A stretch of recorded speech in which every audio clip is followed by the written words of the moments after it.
Hola nuevamente con todas y todos. Vamos a abordar en el marco de los temas referidos a los conflictos colectivos un aspecto importante que para la legislación ecuatoriana es obviamente muy singular, puesto que en nuestro caso los conflictos colectivos no siguen, diríamos, las pautas muy comunes o normales que podemos encontrar en otras legislaciones.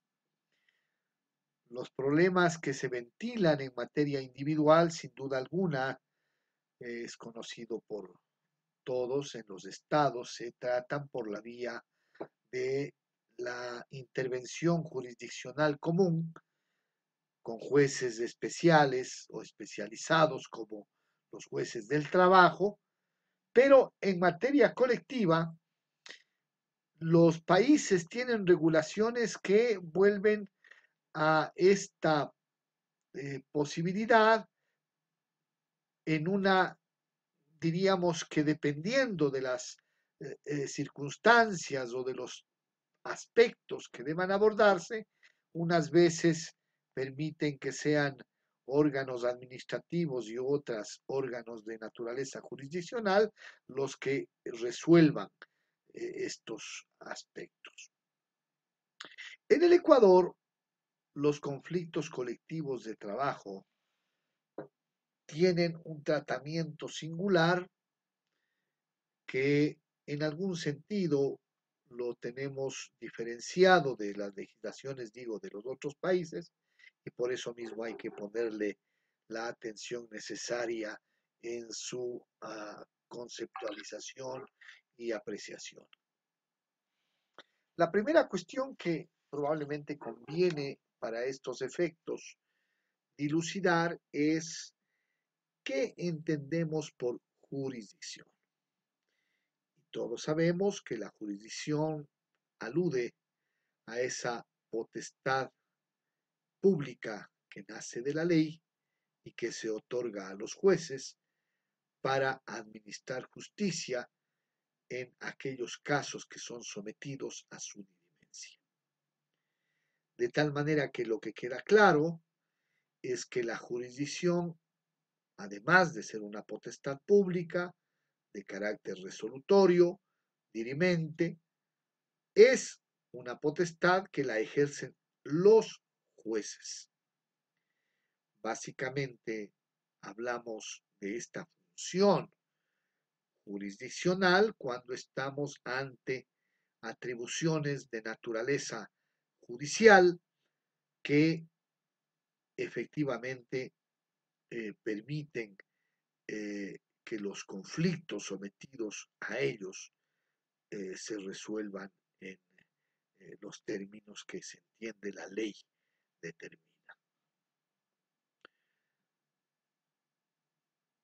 Es probable que el concepto de jurisdicción, desde una perspectiva amplia, implique otras connotaciones, pero cuando se trata sobre todo de la capacidad de administrar justicia, estamos ineludiblemente circunscritos al caso de que esa facultad es una potestad ejercida por los jueces. De modo que quien ejerce esa capacidad de administrar justicia, esa potestad jurisdiccional, es indudablemente un juez. Y visto eso entonces, es que ha de entenderse que lo que dispone nuestra Constitución de la República en su artículo 178, cuando pretende determinar cuáles son los órganos jurisdiccionales que existen en el país, dice que son tales sin perjuicio de otros órganos con iguales potestades reconocidas en la Constitución. Son tales los que integran la función judicial, los encargados de administrar justicia y los enumera. Y dice la Corte Nacional de Justicia, las Cortes Provinciales, los tribunales y juzgados que establezca la ley y los juzgados de paz. Y a continuación se refiere al Consejo de la Judicatura, justamente mostrándolo como un órgano no jurisdiccional. El Consejo de la Judicatura en la función judicial, a todas luces, es definido más bien como un órgano de naturaleza administrativa que existe para el gobierno de la función judicial, pero no ejerce potestad jurisdiccional.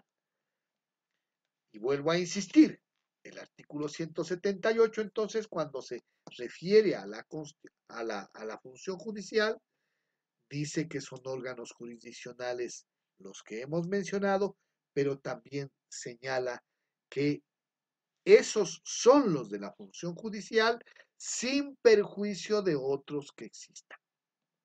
Y claro, si nosotros volvemos a la Constitución, podemos encontrar que la misma norma establece que hay otros órganos jurisdiccionales, como por ejemplo el Tribunal Contencioso Electoral. El Tribunal Contencioso Electoral es, sin duda alguna, un órgano jurisdiccional.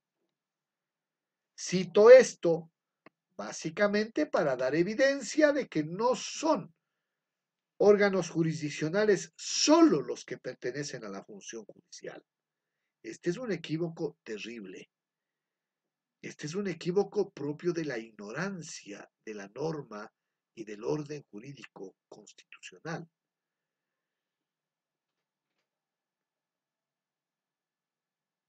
Existen entonces órganos jurisdiccionales más allá de los que están en la función judicial. Y esos órganos jurisdiccionales, puesto que ejercen potestades de administrar justicia, son también jueces. Y entonces, cuando hablamos del artículo 326 de la Constitución y nos referimos a lo que dispone en su numeral 12, estamos ante el hecho de que se establece que los conflictos colectivos de trabajo en todas sus instancias serán sometidos a tribunales de conciliación y arbitraje. La norma actual de la Constitución vuelve a cometer un error producto justamente de las limitaciones de quienes estuvieron en la función, en el órgano constituyente que creó esta Constitución. La norma constitucional anterior, en este aspecto, específicamente en este aspecto, decía con mayor precisión que para el caso de los conflictos colectivos tendrán competencia para su conocimiento y resolución los tribunales de conciliación y arbitraje. Esa misma determinación de involucrar tanto el conocimiento cuanto la capacidad decisoria del tribunal, obviamente dejaba de manera más explícita el carácter que tenían los tribunales y tienen los tribunales de conciliación y arbitraje, cuando tienen entonces posibilidad de, a partir de esa posibilidad de decisión, ejercer esta potestad de administrar justicia. Pero bien, siendo que la Constitución, inclusive la anterior, de todas maneras, al decir aquello, no necesariamente establece con mucha claridad la naturaleza del Tribunal de Conciliación y Arbitraje, hemos de recurrir a lo que dispone el Código del Trabajo desde su nacimiento, justamente para referirnos a la naturaleza de estos tribunales de conciliación y arbitraje. Y aquí entonces nos vamos a encontrar con que el artículo 565, que está en el capítulo 2 del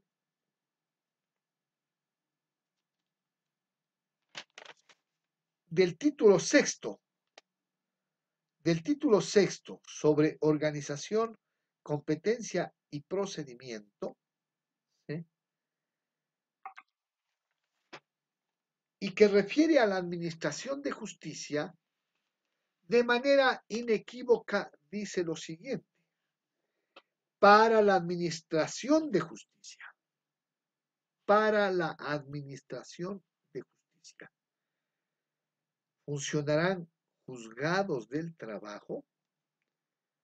No queda la menor duda que se trata entonces para los temas de carácter individual, y tribunales de conciliación y arbitraje, y que en consecuencia, conforme al artículo de la Constitución que ya hemos citado, esto es el 326 numeral 12, no queda duda de que se trata de jueces que van a tener que resolver sobre los conflictos colectivos de trabajo.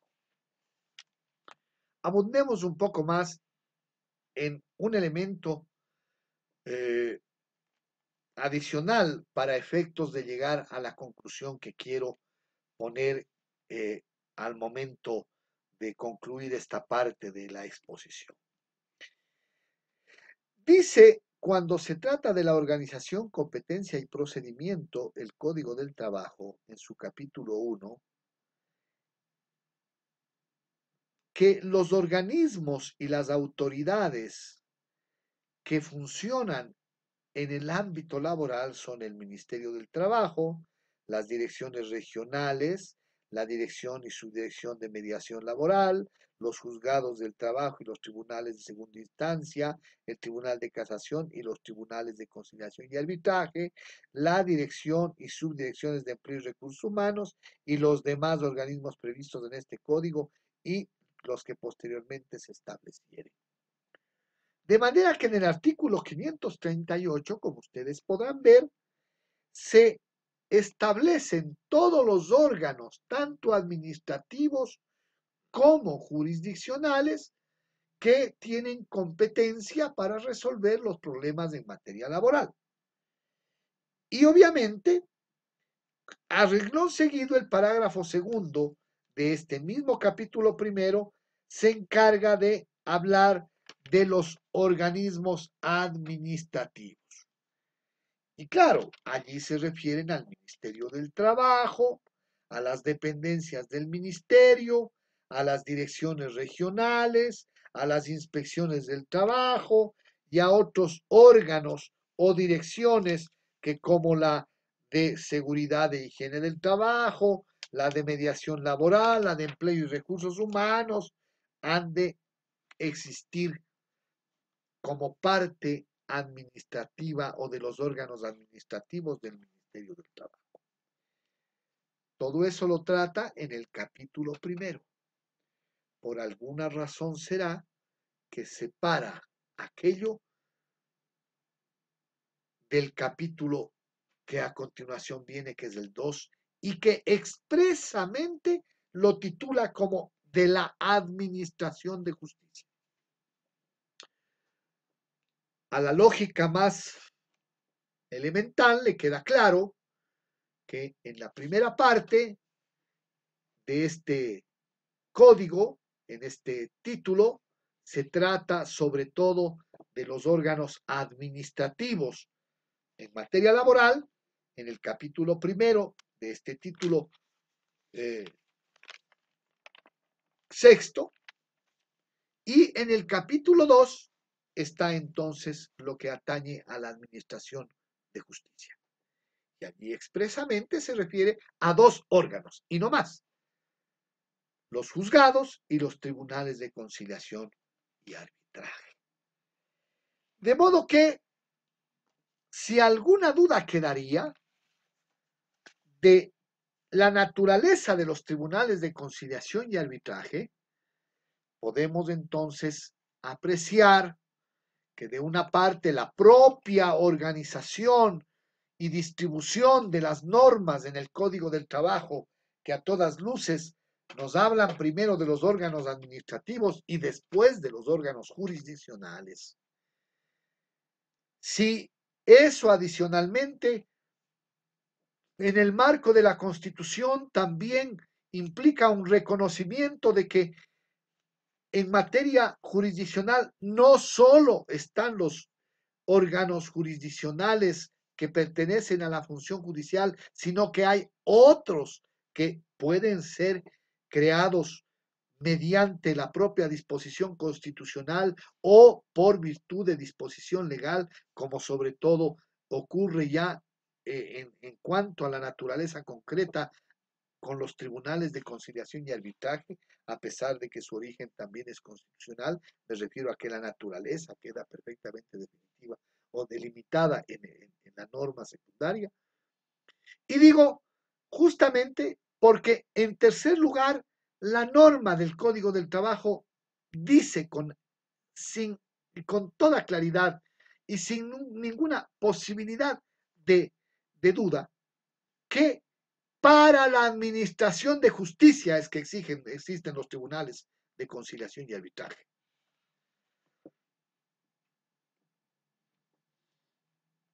El artículo 567 del mismo Código del Trabajo, con mayor abundancia, dice: los tribunales de conciliación y arbitraje en primera y segunda instancia tendrán las atribuciones determinadas en el capítulo de los conflictos colectivos.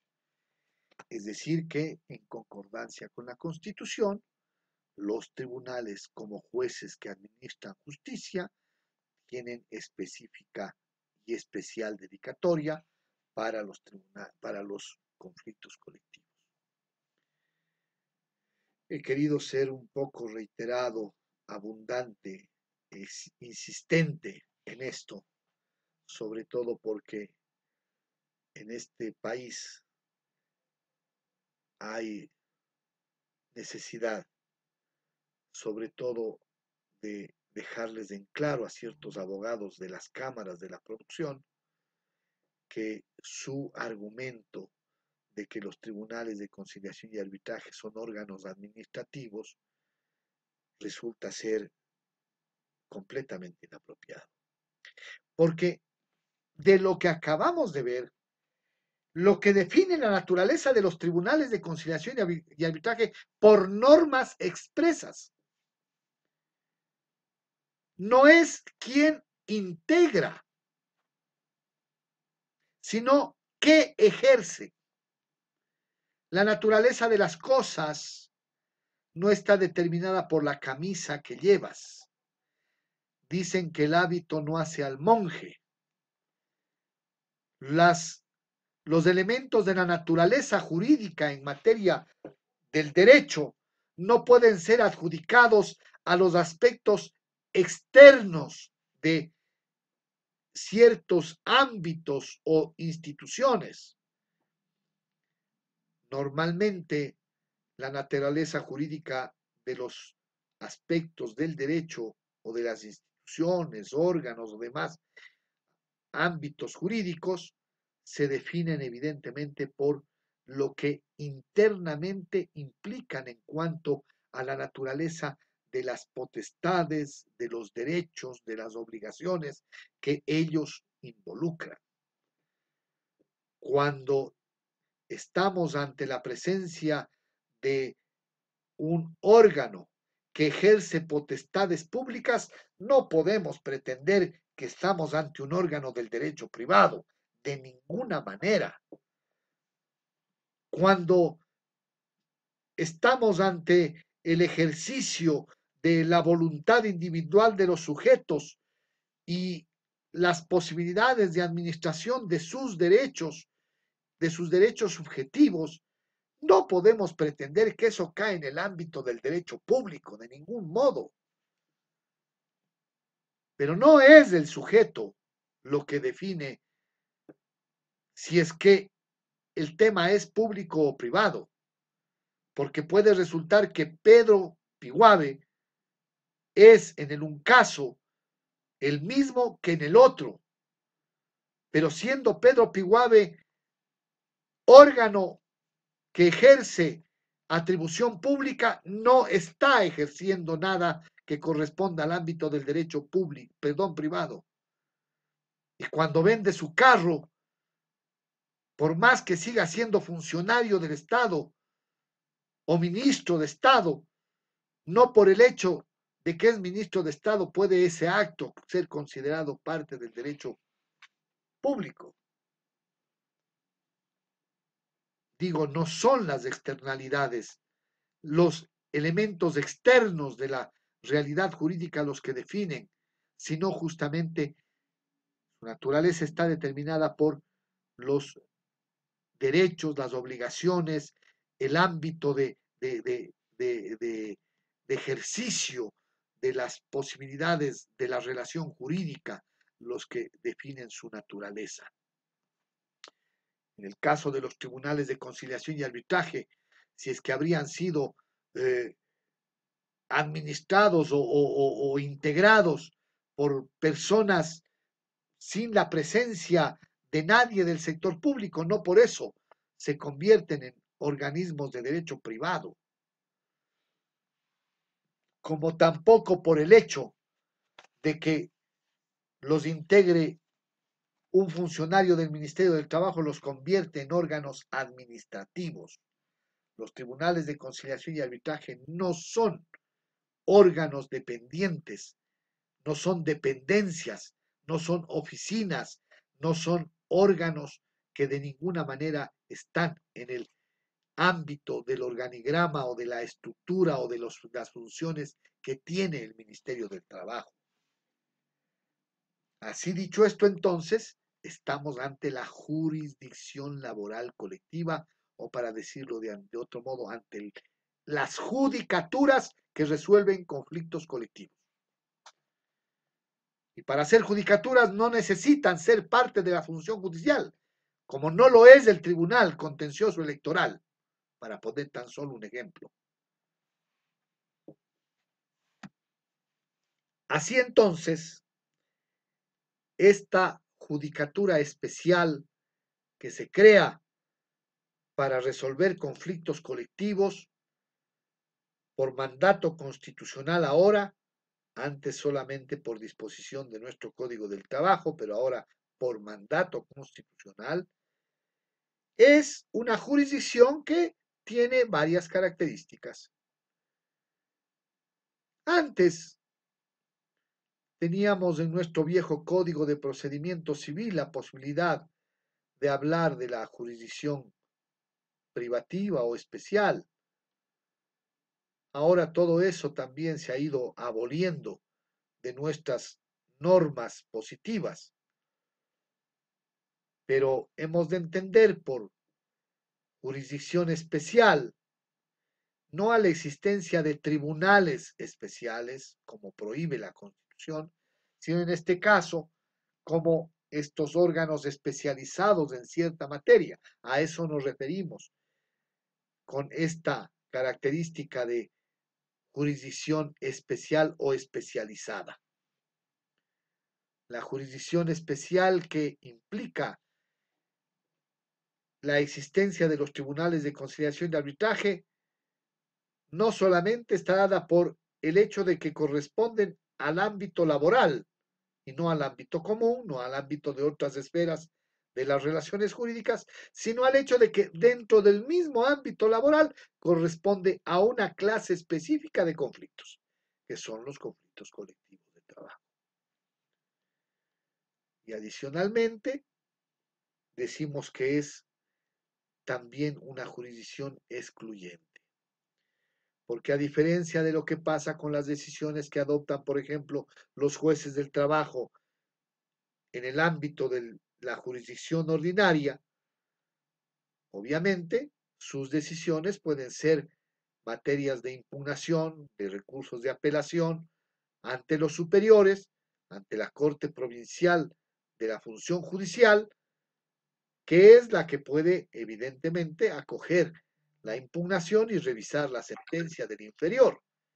Y también son susceptibles de recursos de casación que obligarían o permitirían que la Corte Nacional de Justicia también revise o no la sentencia dictada por la Corte Provincial de Justicia. En esos casos, entonces, la decisión del juez o de los jueces inferiores admite la posibilidad de estas revisiones en materia de los conflictos colectivos de trabajo. Los únicos con potestad para revisar las sentencias en materia laboral son solo los tribunales de conciliación y arbitraje, cuando habiendo dos instancias, lo que ha resuelto el tribunal inferior puede ser revisado por el tribunal superior. Y claro, hay una excepción a esta regla para el caso de que, habiéndose introducido en nuestro medio las garantías jurisdiccionales de naturaleza constitucional, sea posible, por ejemplo, una acción de incumplimiento o una acción extraordinaria de protección, que obviamente la de poder conocer el juez constitucional para el exclusivo caso de que se hubieran violado o se encuentren afectados derechos fundamentales. Y aquí obviamente tendremos siempre el debate de quién puede reclamar derechos fundamentales, porque resulta un poco absurdo, hiriente al pensamiento más elemental, el creer que un órgano estatal puede alegar que se han violado sus derechos fundamentales. Un juez que se encuentra en este momento en la Corte Interamericana de Derechos Humanos fue presidente de la Corte Constitucional del Ecuador, y bajo su auspicio se admitió a trámite una acción extraordinaria de protección en favor de un órgano estatal como un consejo provincial, el de Chimborazo, para justamente echar abajo y violentar los derechos de los jubilados y de los trabajadores de ese consejo provincial.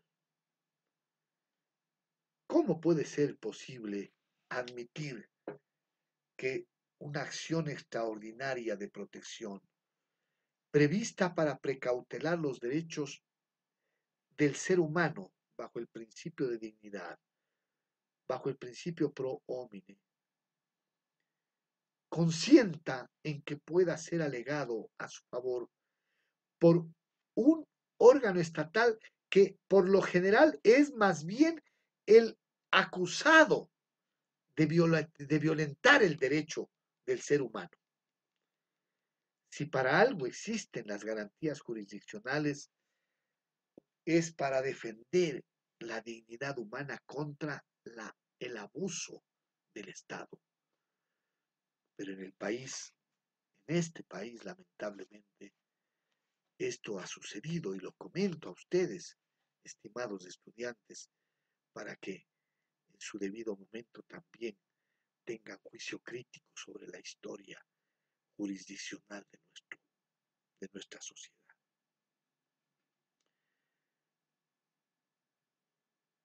Siendo entonces que las decisiones de los tribunales de conciliación y arbitraje no admiten ser impugnadas por la vía de la función judicial, y solo entonces pudieran ser objeto de revisión en el caso de que haya opción de acudir ante un tribunal superior de conciliación y arbitraje, entonces decimos que estamos ante una jurisdicción excluyente.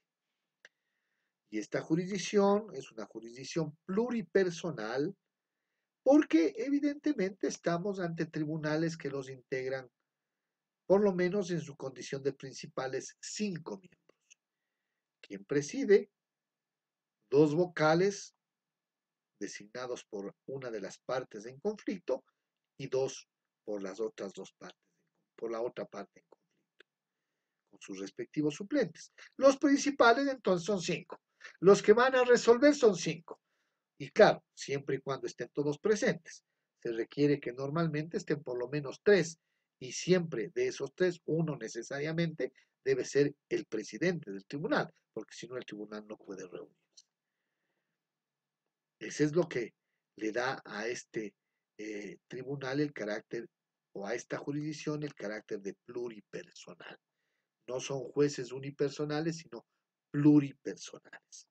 Y pluriparciales, porque como he dicho, está integrado por las 3 partes que involucra el derecho laboral en la relación jurídica. Esto es, al Estado, en virtud de los intereses de la sociedad que requieren ser precautelados, y también los derechos de los trabajadores por parte de la autoridad pública en su función tutelar, los vocales designados por la parte empleadora y los vocales designados por la parte trabajadora. Aquí están 3 partes integrando el Tribunal de Conciliación y Arbitraje. Decimos que es una jurisdicción temporal. ¿Por qué? ¿Por qué hablamos de temporalidad en esta jurisdicción? Porque a diferencia de los jueces comunes, que además de gozar inclusive de estabilidad, los jueces de la jurisdicción laboral colectiva solamente tienen posibilidad de actuar como tales mientras dura el conflicto. Nace el conflicto, se configura la posibilidad de designar o integrar el Tribunal de Conciliación y Arbitraje, se termina el conflicto, hay sentencia ejecutoriada, no hay posibilidad de nada más y entonces ese tribunal pierde existencia, desaparece y no existe más que para ese caso. Y por lo mismo, es una jurisdicción temporal condicionada a la pervivencia del conflicto, nada más. Nace el conflicto y termina el conflicto. Durante ese periodo es posible que exista un tribunal de conciliación y arbitraje y ningún momento más. Y decimos que son entonces también parte de una jurisdicción que ejerce en ciertos momentos, más allá de su facultad jurisdiccional, también potestades o funciones, para no hablar tanto de potestades ya en este caso, sino de funciones o de roles conciliatorios y arbitrales.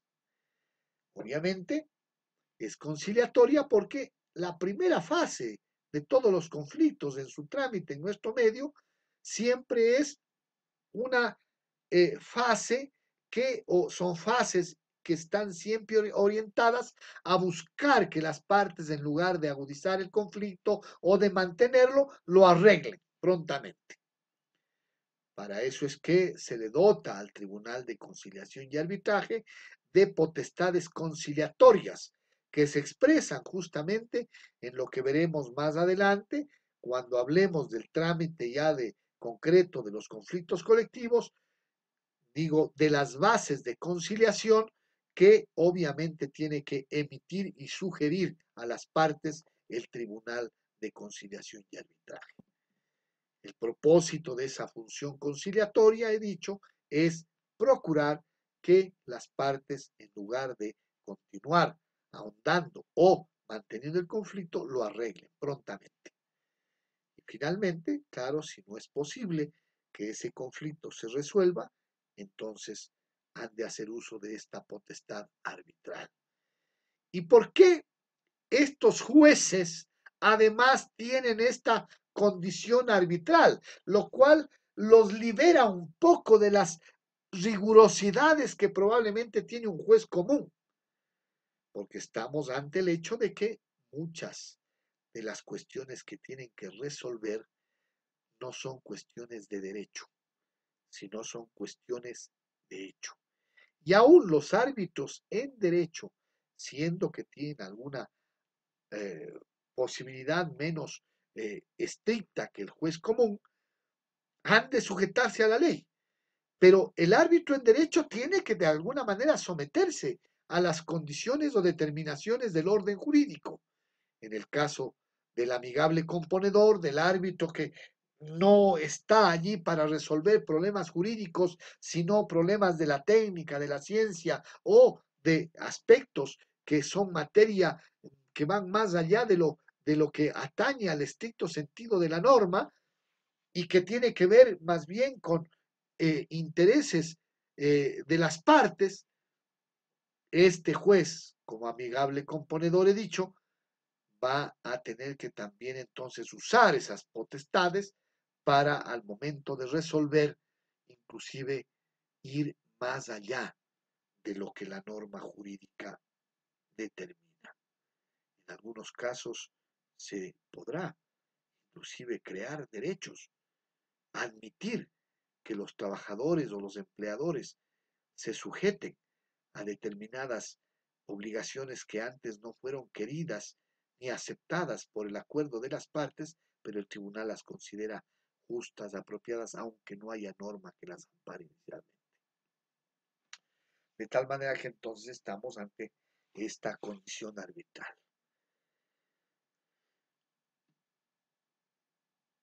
Bien, la integración de estos tribunales de conciliación y arbitraje va a depender del trámite en el que estemos para que solo exista un tribunal o que existan un tribunal inferior y un tribunal superior. Ya veremos que esto ocurre, estos dos tribunales, inferior y superior, sobre todo en el caso del pliego de peticiones o del paro patronal, no en el caso de la reclamación colectiva. Y como hemos visto, su integración está determinada por el carácter pluriparcial que hemos señalado. Vamos a quedar allí también con estos temas por ahora. Mi saludo de siempre.